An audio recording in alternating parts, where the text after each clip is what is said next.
Allez, je vais vous dessiner un cerveau. Enfin, quelques conseils seraient les bienvenus. Pour le dessiner, inspire-toi d'une noix dans sa coquille. À l'abri dans notre boîte crânienne, le cerveau est le chef d'orchestre de nos mouvements, de nos pensées, de notre mémoire ou encore de nos émotions. Il a 2 parties reliées entre elles, une droite et une gauche. Ce sont les hémisphères. Chacun d'eux contrôle un côté de notre corps. Tiens, par exemple, si tu lèves le bras droit, c'est la partie gauche de ton cerveau qui lui donne l'ordre. Maintenant, observons l'intérieur. Que vois-tu ? Je vois que 2 crayons vont suffire, hein, un gris et un blanc. La fine couche grise, c'est l'endroit où les décisions sont prises, un peu comme le bureau du chef.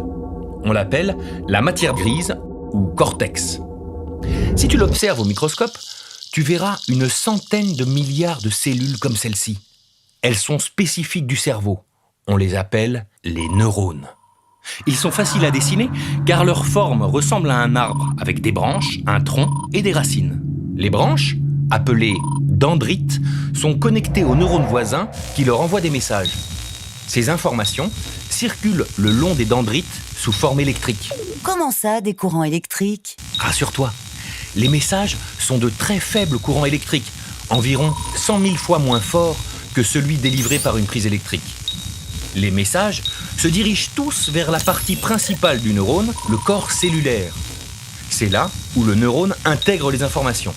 S'il reçoit beaucoup de messages, il en envoie un à son tour par ce qui ressemble au tronc de l'arbre. C'est l'axone.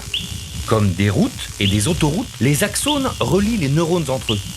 Leurs extrémités se ramifient comme des racines pour assurer la connexion avec les dendrites des autres neurones.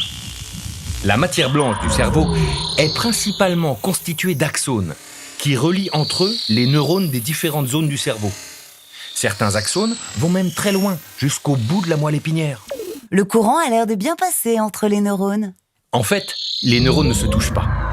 Une fente très étroite relie l'extrémité de l'axone et le neurone suivant. C'est la synapse. Pour la traverser, le message électrique est transformé en message chimique. Un peu comme on passe du train au bateau lors d'un voyage vers une île.